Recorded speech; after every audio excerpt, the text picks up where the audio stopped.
The first artifact that we selected was the dirty penny / the pretty quarter. Brazil has one of the largest wealth and income gaps in the entire world. This has been fostered over the years through institutions that promote exclusivity. The dirty penny connected to the clean quarter represents the two sides of Brazil, because on one hand you have the minority who has the majority of the wealth, and then you have the majority who has the minority of the wealth and are struggling to get by. This has been driven by exclusive institutions like slavery over the years, and that's transitioned to today, where a small part of the population still holds, the elite still holds much of the wealth. The second artifact that we chose is a syringe. In recent years, Brazil has become a world power in the plastic surgery industry, with tourism revenues driving a lot of their growth.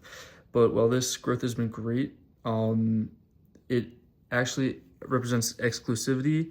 Brazil has a very high beauty standard, and with the prices of these surgeries only being accessible to the wealthy part of Brazil, it does not allow a lot of social mobility and is exclusive to a lot of the poor Brazilians and does not let them, socially advance and economically advance.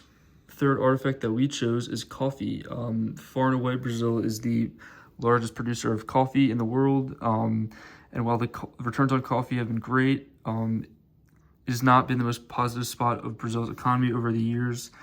The industry is built on slave labor dating back to the 1800s. And today, while there's no slave labor anymore, and it does increase jobs for smaller farmers, the wealth that is gained from this is largely concentrated to the elites and a small percentage of the people that are actually working in the coffee industry. Exclusive. The fourth artifact that we selected was a broken ballot box, and this signifies the impact politics have on Brazil's economy. The broken ballot box represents the persistent influence of political instability, electoral cycles, and elite-driven decision-making on Brazil's economic institutions. Across the sources, it is clear that Brazil's political system is shown to prioritize short-term electoral gains through fiscal expansion that do not favor the common man and are only made to enhance popularity for the candidate. This undermines long-term planning, discourages investment, and weakens institutional credibility.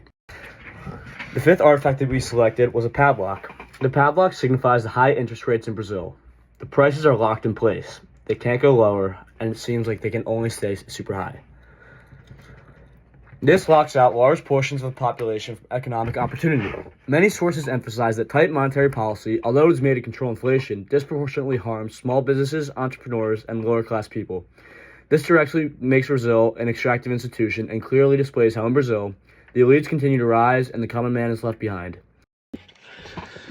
The policy artifact that we selected was a sales receipt. This signifies that there was a need to lower taxes in Brazil to facilitate economic growth.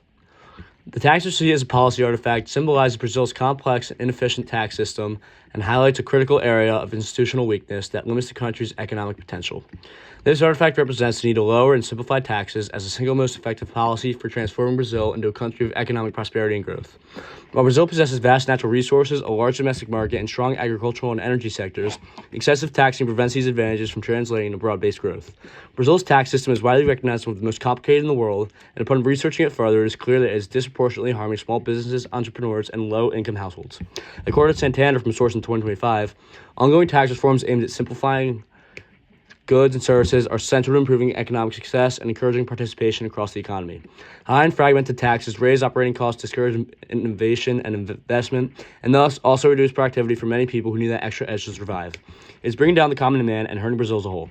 In contrast, large firms and politically collected elites are better equipped to navigate these systems, reinforcing extractive economic institutions. From Why Nations Fail perspective, Brazil's current tax structure reflects extractiveness by concentrating advantages among those with money, and the elites who have connections are unable to go around these taxes to continue to obtain what they want, and it hurts the common man.